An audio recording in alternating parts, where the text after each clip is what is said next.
Hello everyone, welcome to Biosomes. आज हम बात करने वाले हैं सन टैनिंग के बारे में कि क्या होती है टैनिंग, कैसे होती है, क्या क्या इसके प्रिकॉशंस हमें लेने चाहिए और क्या इसकी रेमेडीज हैं। तो चलिए शुरू करते हैं। सन टैनिंग से आप समझ ही गए होंगे। टैनिंग मतलब वो प्रोसीजर है जहां पर हमारी जो स्किन का कलर है वो डार्कर हो जाता है या डार्क हो जाता है। वैसे तो मेनली हमें जब टैनिंग होती है वो सन टैनिंग ही होती है, इसीलिए इस टॉपिक को हम सन टैनिंग ही कह रहे हैं।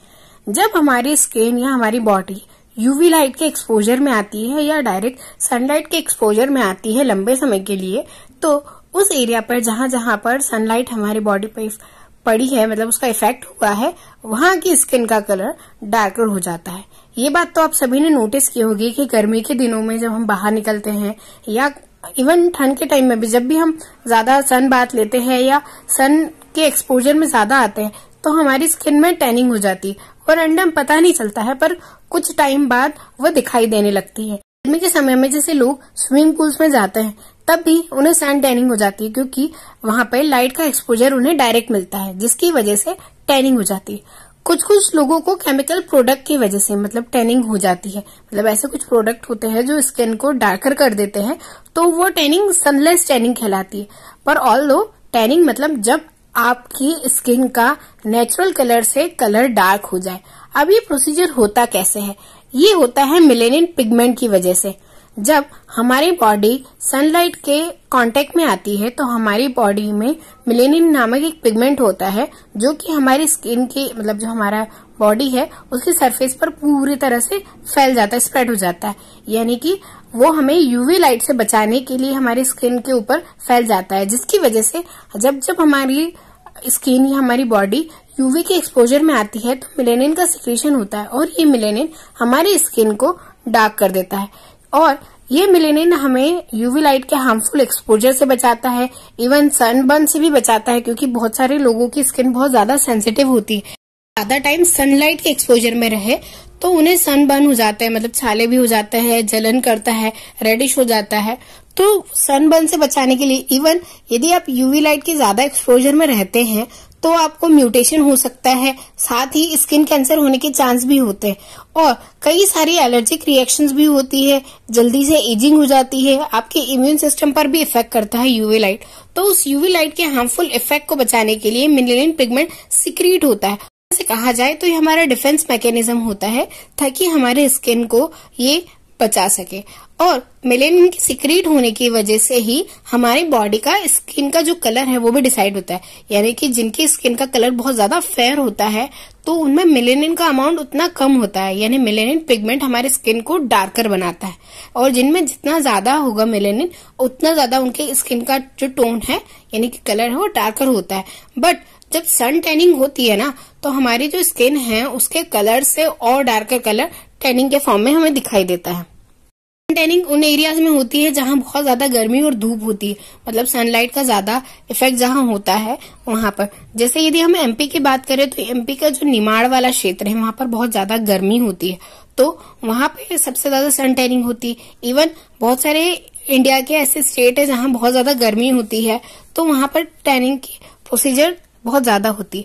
अब इससे हम एक ही प्रिकॉशन लेते हैं कि हमें सन टैनिंग से बचने के लिए हमारी बॉडी और स्किन को उसके एक्सपोजर से कम लाना है। यदि कम से कम एक्सपोजर में आएगा तो सन टैनिंग नहीं दिखाई देगी और आप आसानी से सन टैनिंग देख सकते हैं। यदि आपने हाफ स्लीव्स के क्लॉथ्स पहने हैं और आप बाहर निकले हैं तो ऑब्वियस बात है कि आपका जितना ओपन हैंड है उस पर टैनिंग बकायदा हो जाएगी, पर जितना ही क्लोज पार्ट था आपके बॉडी का, मतलब उतना क्लोज हैंड था या आपने ग्लव्स पहन रखे हैं तो आपको टैनिंग नहीं होगी। अब कुछ टाइप की हम लाइट्स की बात करते हैं जिनमें कैसे टैनिंग हो सकती है या उसका बिहेवियर कैसा है लाइट का, उसके बारे में बात करते हैं। यदि बहुत लाइट है या मतलब बहुत हल्की धूप है या नॉर्मल धूप है तो वहां पे सनबर्न होना मुश्किल होता है, बट टैनिंग होना ओकेजनल हो सकता है। यदि आप कंटिन्यू बहुत लॉन्ग टाइम के लिए है तो टैनिंग हो सकती है। ये पर यदि जो लाइट है वो थोड़ी सी लाइट नहीं है, मतलब हल्की नहीं है, थोड़ी तेज है, यानी हम बात करें तो 10 से 12 के बीच का जो समय होता है उस टाइम की धूप है, तो यूजुअली उस टाइम भी थोड़ी सी तेज धूप होती है, तो उसकी वजह से सनबर्न भी हो सकता है और टैनिंग तो होती ही होती है।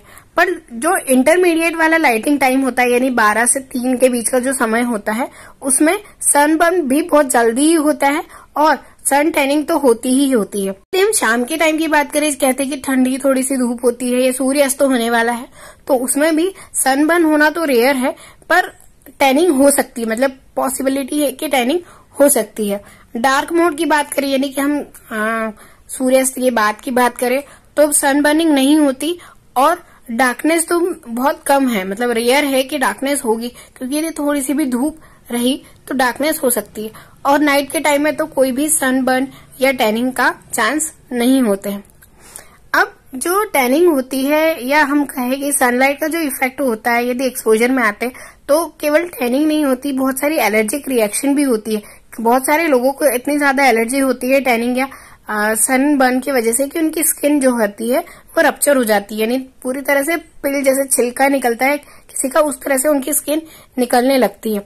कुछ लोगों को यही प्रॉब्लम बारिश में होती है, यानी कि बारिश का पानी किसी को एलर्जिक होता है, तो जब वो बारिश के पानी के कांटेक्ट में आते हैं, उनकी स्किन के थोड़ी स्किन जो है वो निकलने लगती है। अब ओवर एक्सपोजर में है सनलाइट के, यानी मेनली आपने देखा होगा कि जो मेनली वर्कर्स होते हैं या फार्मर्स है, जो कि गर्मी के समय में भी काम करते हैं, तो उनकी बॉडी मेनली बहुत ज्यादा सनलाइट के एक्सपोजर में होती है, तो उनकी स्किन का कलर और डार्कर होता है, यानी कि बार बार उसी एक्सपोजर में आने पर उनकी स्किन का कलर और डार्कर होता है, और वो कोई प्रिकॉशन या ट्रीटमेंट नहीं लेते तो वो कलर उनके लिए नेचुरली हो जाता है, यानी फिर उसे रिमूव करना मुश्किल हो जाता है। अब यदि हम प्रिकॉशंस की बात करें, तो क्या क्या प्रिकॉशंस लेने चाहिए उस चीज के बारे में बात करते हैं कि सन टैनिंग से बचने के लिए क्या क्या प्रिकॉशंस लेनी चाहिए। तो सबसे पहले हम जो मार्केट में अवेलेबल होते हैं सनस्क्रीन, वो अप्लाई कर सकते हैं, क्योंकि सनस्क्रीन क्या करता है, हमारी स्किन के ऊपर एक लेयर बना लेता है, जिसकी वजह से डायरेक्ट जो सनलाइट है उसका इफेक्ट हमारी स्किन तक नहीं आ पाता। और सनस्क्रीन भी आप वही लो जो आपकी स्किन को सूट करे। यदि आपकी स्किन सेंसिटिव है तो आप सनस्क्रीन नहीं यूज करें, और सनस्क्रीन का जितना टाइम है, कितना SPF है, उसमें सारी चीजें लिखी रहती है। देन आप यदि ज्यादातर वर्क करना आपका धूप में पड़ता है या आना जाना पड़ता है, ट्रेवलिंग करना पड़ता है, तो आप समर सूट्स पहन सकते हैं ताकि आपकी बॉडी कवर है, और वो बहुत कॉटन के या ऐसे फैब्रिक के लेने चाहिए जिससे आपको गर्मी या स्वेटिंग की दिक्कत ना हो, क्योंकि गर्मी के टाइम में स्वेटिंग बहुत ज्यादा होती है तो वो स्किन से चिपक जाता है। तो ऐसे कपड़े का लें जिसमें स्वेटिंग की प्रॉब्लम आपको ना हो। अब हम प्रिकॉशंस की बात करें, तो हमें ऐसे क्लॉथ्स पहनने चाहिए जिससे स्वेटिंग की प्रॉब्लम ना हो, फुल कवर रहे, यानी जब हम धूप के एक्सपोजर में जाएं या सनलाइट के एक्सपोजर में जाएं तो हमारी बॉडी का ऑलमोस्ट पार्ट कवर अप रहे, हमें टैनिंग ना हो। इवन आपने देखा होगा कि बहुत सारे गर्ल्स या बॉयज जो होते हैं वो फेस भी कवर करके रखते हैं ताकि सन टैन ना हो, सन ग्लासेस पहनते हैं, क्योंकि जरूरी नहीं है कि सनलाइट से केवल टैनिंग भी हो, आई एलर्जी भी होती है, स्किन एलर्जी भी होती है। प्रिवेंशन की बात। अब हम रेमेडीज की बात करते हैं कि यदि सन टैनिंग हो जाए तो क्या किया जाना चाहिए। तो हम पहले होम रेमेडीज की बात करते हैं कि कौन कौन सी होम रेमेडीज लेनी चाहिए, फिर डॉक्टर की जो थेरेपी या ट्रीटमेंट होता है वह भी बात करेंगे। तो सबसे पहले टैनिंग रिमूवल के लिए सबसे बेस्ट ऑप्शन होता है विटामिन C वाला। यदि हम कोई प्रोडक्ट यूज करेंगे तो टैनिंग उतनी जल्दी रिमूव होती है। वैसे कर्ड को बेस्ट ऑप्शन माना जाता है टैनिंग रिमूवल के लिए। तो आप कर्ड, ग्रेम फ्लोर यानी कि बेसन, और टर्मरिक यानी हल्दी, इसका पेस्ट बनाकर, यानी 1 बाउल या जितना भी आपको अमाउंट टैनिंग अपने अप्रोक्स अमाउंट है, इन तीनों को अच्छा सा पिंच, हल्दी आपको बहुत कम अमाउंट पे लेनी है, पिंच लेना है और उसे अपनी बॉडी पे जहां जहां टैनिंग हुई है उसे अप्लाई करना है, उसे रहने देना है, ड्राई होने देना है, हल्के से रब करना है और आपको उसे वॉश कर लेना है। इवन जो कर्ड है उसकी बहुत ज्यादा स्ट्रॉन्ग स्मेल आती है, तो आप उस पर फिर मॉइस्चराइजर और जो भी चीजें हैं वो अप्लाई कर सकते हैं। ये सारी चीजें लगाने के बाद ऐसा नहीं है कि आप सोप या कोई भी अपना बॉडी वॉश वगैरह यूज नहीं कर सकते, आप आसानी से यूज कर सकते हैं, क्योंकि विटामिन C जो होता है या कर्ड की हम बात करें तो बहुत अच्छे से टैनिंग को रिमूव करता है। दूसरी बात, पोटैटो जो होता है वो भी टैनिंग रिमूवल के लिए बहुत बेनिफिशियल होता है। यदि पोटैटो की स्लाइस कर ले आप और उस जगह पर रब करें, तब भी वहां धीरे धीरे टैनिंग को रिमूव करेगा। ऐसा नहीं है कि टैनिंग एकदम से रिमूव हो जाएगी, टैनिंग को रिमूव होने के लिए थोड़ा थोड़ा टाइम लगता है। आपको ये कंटिन्यू वीक में 2 बार या मंथ में 3 या 4 बार ऐसे करना पड़ेगा, जब जाके वो टैनिंग जाएगी। टैनिंग इंस्टेंट रिमूव नहीं होती। एवन भी इसके लिए बहुत बेनिफिशियल होता है। एलोवेरा लीजिए, अब उसे कट कीजिए, उसके स्लाइसेस कीजिए और उसको स्लाइस को एक मॉइस्चराइजर की तरह अपनी स्किन पर अप्लाई कीजिए। इवन ये तो एलोवेरा तो सनबर्न से भी उसी टाइम रिलैक्स देता है।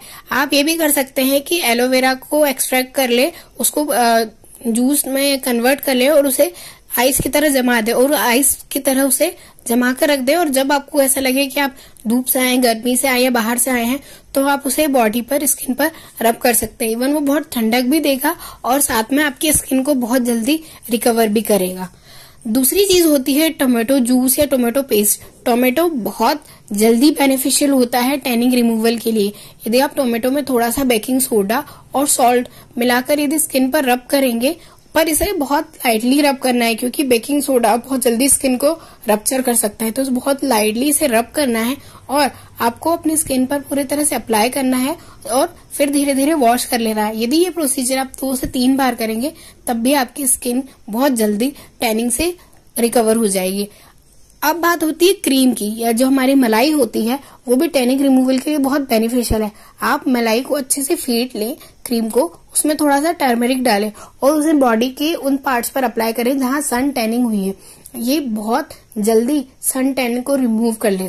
मलाई में टर्मरिक मिल जाने से टर्मरिक और जो क्रीम है वो टैनिंग के ऊपर एक अच्छी सी लेयर बना लेता है, फैट लेयर बना लेता है, जिससे टैनिंग बहुत अच्छे से रिमूव हो जाती है। कुछ और चीजें भी है जैसे आइस, मतलब हम यदि प्रिकॉशंस की बात करें तो यदि आपको सनबर्न की दिक्कत हुई है, टैनिंग की दिक्कत हुई है, तो आप जैसे ही बाहर से आए हैं, धूप से आए, तो आइस पैक्स लगा ले या आइस को रब कर ले अपनी स्किन पर ताकि वहां पर टैनिंग ना हो। जैसे ही आए वापस अच्छे से हैंड वॉश कर ले, क्लीन कर ले, या जो भी जहां जहां टैनिंग का आपको मेनली जो लेग्स होते हैं उनमें टैनिंग होती है, हैंड्स में होती है, और ज्यादातर उसे कवर रखे। तो ये तो थी हमारी होम रेमेडीज। उसके बाद यदि होम रेमेडीज से सही नहीं होता है या आपको टाइम नहीं है इन सारी चीजों को अप्लाई करने के लिए, तो आप डॉक्टर से भी रिकमेंडेशन ले सकते हैं क्योंकि बहुत सारे जेल्स होते हैं, क्रीम्स होते हैं जो कि टैनिंग रिमूव करने का काम करता है। इवन आप टैनिंग से पहले भी क्रीम्स लगाते हैं तो टैनिंग होने के बाद भी उस पर अप्लाई करके आप उससे रिकवर कर सकते हैं। इवन बहुत सारी चीजें सनलाइट की वजह से होती है, जैसे सनबर्न की बात की जाए तो सनबर्न के लिए सबसे बेनिफिशियल, यदि आपको सनबर्न की प्रॉब्लम है तो सनबर्न के लिए सबसे बेनिफिशियल चीज होती है एलोवेरा का जो जूस आपने बनाया है या एलोवेरा का जो एक्सट्रैक्ट है उसे फ्रीज कर दे और फिर उसे स्किन पर लगाए तो वो बहुत जल्दी रिकवर करेगा। आपके जितने भी वाटरी सब्सटेंस वाली चीजें हैं वो आप सबसे ज्यादा ले, यानी आप अपनी स्किन को थोड़ी देर हाइड्रेट रखेंगे ना ज्यादातर, तो सनबर्न की दिक्कत नहीं होगी। फ्रूट जूसेस ले, इवन जो हमारा तरबूज यानी वाटरमेलन का जो छिलका होता है उसमें भी बहुत ज्यादा ठंडक होती है, तो आप उसे भी अपने स्किन पर रब कर सकते हैं जिससे टैनिंग रिमूव हो जाती है। इसके अलावा पपाया जो होता है, जो फेशियल के लिए भी बहुत ज्यादा यूज किया जाता है कहीं, तो पपाया का जो एक्सट्रैक्ट होता है ना, यदि आप पपाया कट कर लो, उसे चॉप कर लो और उसे अच्छे से पेस्ट बनाकर उसको स्किन पे लगाओगे तो वो भी बहुत जल्दी टैनिंग रिमूव करेगा। आई होप कि लेक्चर आपको समझ आया होगा। यदि आपको और कोई डाउट है या कोई क्वेरी है तो प्लीज कमेंट कीजिए और लाइक कीजिए, शेयर कीजिए, सब्सक्राइब कीजिए। Thanks for watching.